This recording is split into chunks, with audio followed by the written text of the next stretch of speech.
Hey everyone! 2 months ago, I completed the challenge of Dread Mode 0% and posted my experience to YouTube. I received mostly positive feedback, but since I did die 347 times during the playthrough, some well-intentioned viewers left comments that, when paraphrased, were roughly, "Hey, Switch Summit, would it kill you to learn how to melee counter?" or, "You're making all the bosses more difficult than they need to be, dumbhead." Determined to take this feedback seriously, I brushed 2 months of dust off of Metroid Dread and sought out a new challenge to put my skills to the test. What could I do that would be sure to impress potential viewers? How about Dread Rush? Without dying once. Yes, Dread Rush pits you against 12 of the game's bosses in a row, and clearing them all consecutively without a death would clearly demonstrate just how capable I am at this game. Being a math nerd at heart, I got to work figuring out my odds of success. I used my total number of deaths from my previous playthrough to work this out.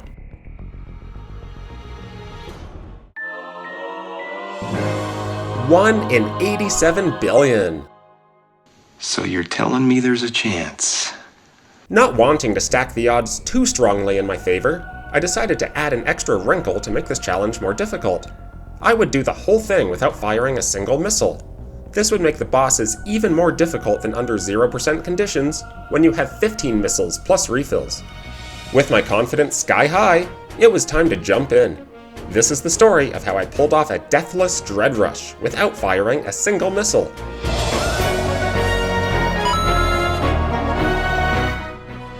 Humor aside, I did have one avenue available to me to increase my odds from 1 in 87 billion. That avenue was practice. When I did Dread Mode 0%, I went into all the bosses cold and figured them out as I went. This time, I needed to become as consistent as possible, so the name of the game was Practice, Practice, Practice. We talking about practice. Thankfully, Dread Rush comes with a practice option that allows you to practice any boss in the sequence. After several hours of practice, I felt kinda sorta consistent at most of the bosses. At this point, I decided to jump in for my first official attempts. Things got off to a rocky start with Corpius. Apparently I hadn't practiced him enough, but being the first boss in the sequence, it didn't really matter. Realizing that I didn't have a reliable way to dodge him once he pinned me against the wall, I started leaving him invisible so that he would never reach this phase. When invisible, Corpius just alternates between two easily avoidable tail attacks. If you can track where his head is, you can make pretty quick work of him with basically no risk of dying. I actually found it somewhat difficult to consistently dodge all the projectiles during Kraid's first phase. This would be the source of many restarts for me, but at least this was early on, so it wasn't the end of the world. Kraid's second phase was the epitome of boring.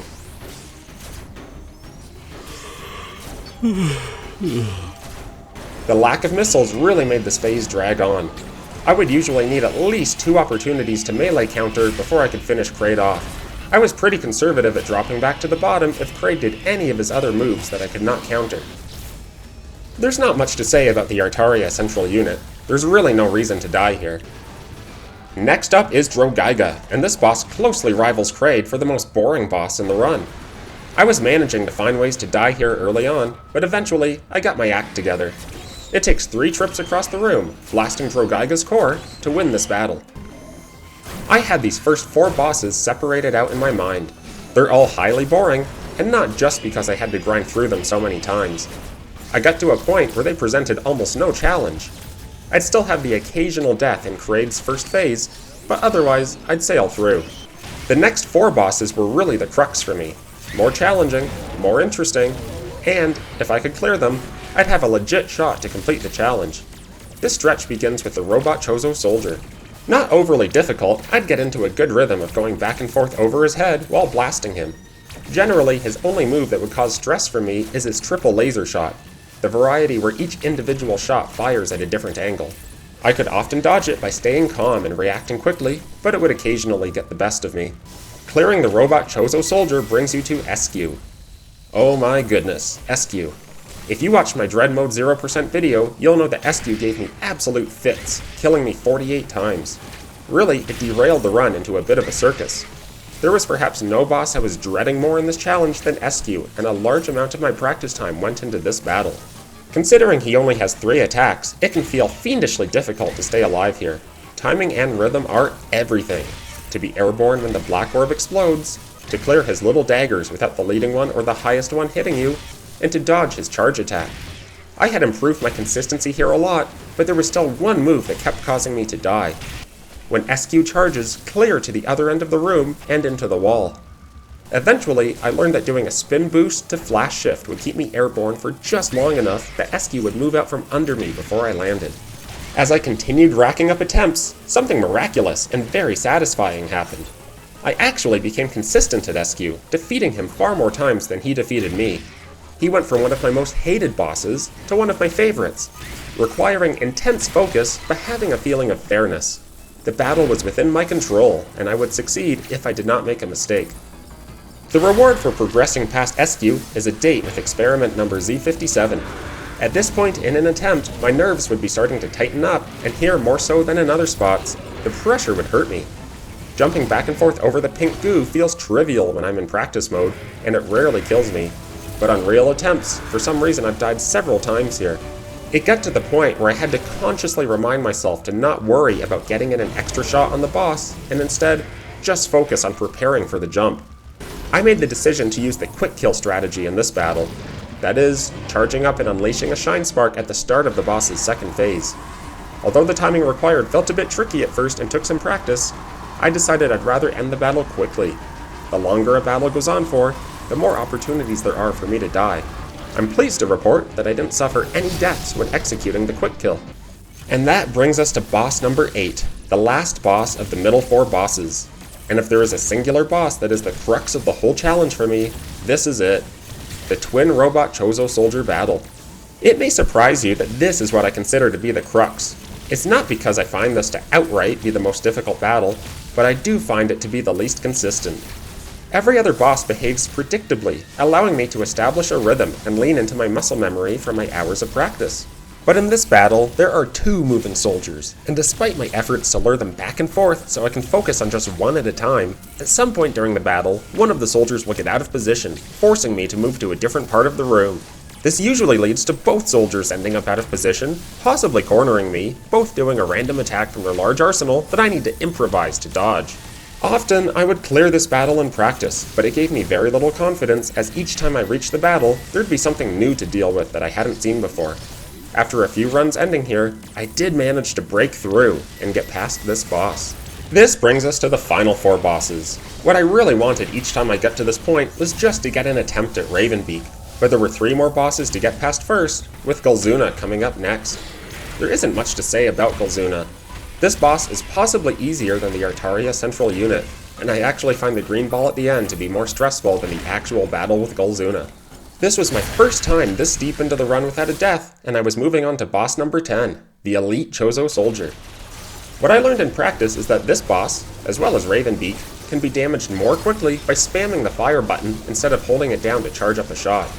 Using that strategy here, as well as using the grapple beam to remove the soldier's shield, actually makes this a pretty quick fight.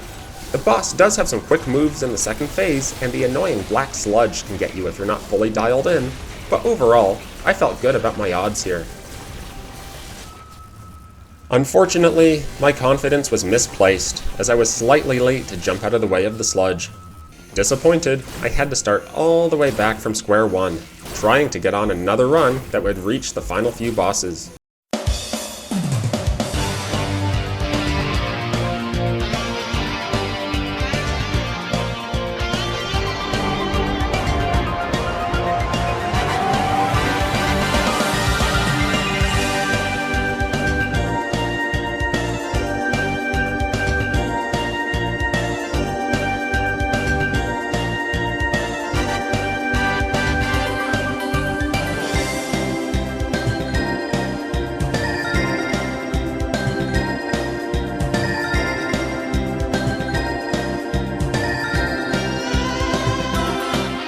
Eventually, I broke through again, dispatching the twin robot Chozo soldiers and moving into the final 4. Again, Galzuna was not a problem, and I moved on for my second attempt with the Elite Chozo Soldier.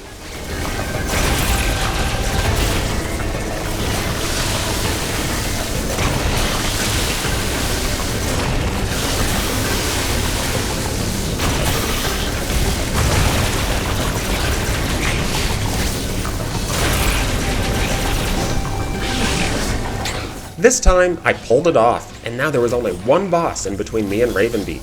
It was the Ferenia Central Unit. Perhaps the most oddly placed boss in this entire gauntlet, it is an uninteresting, and redundant, intermission before reaching Ravenbeak. And although this battle would go down easily in practice, I wasn't taking anything for granted here. This one makes me nervous. With so many flying projectiles, I was just waiting for a small slip-up where one would hit me. Thankfully, I emerged unscathed and reached Ravenbeak with an opportunity to end the challenge. Heart pounding, sweaty palms and all, I got this battle underway. This is perhaps where not using missiles makes the biggest difference in the entire challenge. Not for damaging Ravenbeak, but for taking out his black orbs. Samus's standard beam is simply too slow to take out the orb without having to dance all over the room, shooting at it while not having Ravenbeak hit you. Although this is possible, the sensible strategy is to use a power bomb to take out the black orb, in the same way you can use a power bomb to take out any orange orbs in the final phase. This sounds easy enough, but remember that you only have 2 power bombs for this battle. Often you will get a refill after performing a melee counter on Ravenbeak, but nonetheless, it is still possible to run out of power bombs, leaving you with no option but the chaotic run around the room strategy. I sincerely hoped this wouldn't happen to me. I cleared Phase 1 and moved on to Phase 2. While not particularly difficult, this phase lasts for a long time, so especially under pressure, there is always a chance to have a slip-up.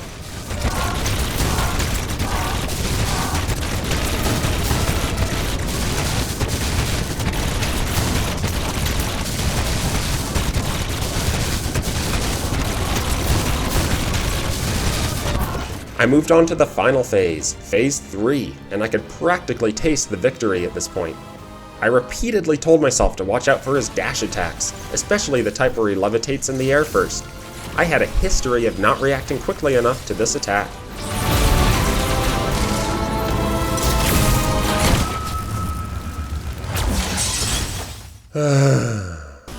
Sure enough, that's what got me.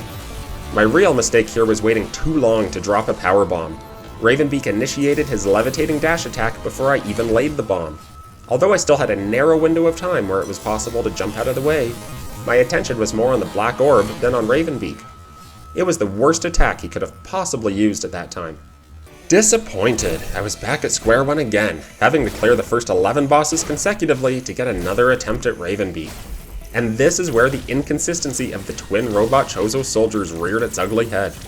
I would die here many times, in addition to numerous deaths to the first 7 bosses as well, before getting another opportunity at the final 4 bosses. I was tiring out, and this challenge was starting to feel like a real grind.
After 8 consecutive deaths at the twin robot Chozo soldiers, I finally cleared them and got back to Galzuna. I moved to 3 out of 3 on Galzuna and had the elite Chozo soldier up next.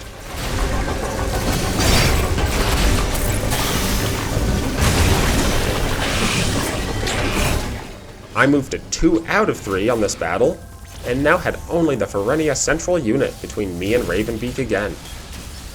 Moving to 2 out of 2 here, I finally had my rematch with Ravenbeak.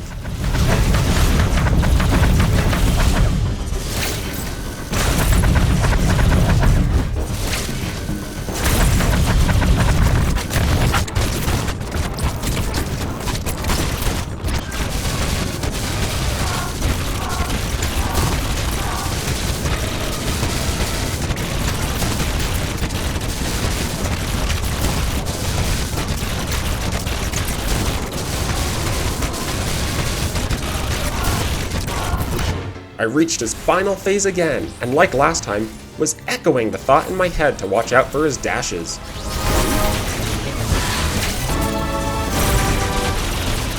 I got stressed out at this point, having to use my second power bomb already, feeling like the run was totally at the mercy of the game's RNG now.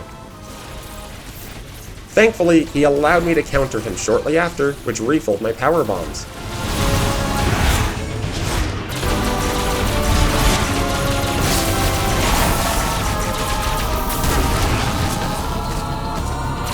Here was his first levitating dash attack, and to my relief, I actually dodged it this time.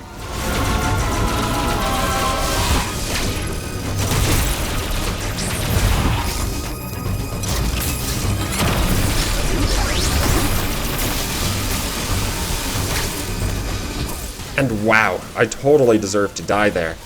I had a meltdown, totally unforced, and only survived because my timing was so far off, I still had time to jump back into the air before the laser fired.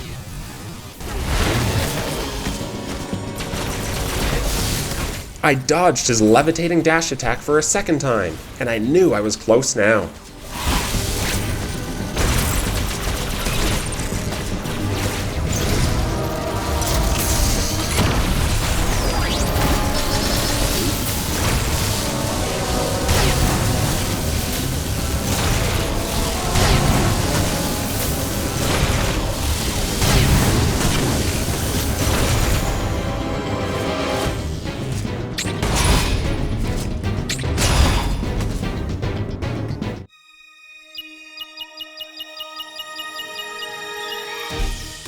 Now for the most important question.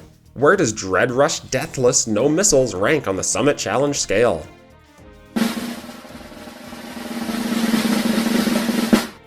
It ranks at a 6 out of 10.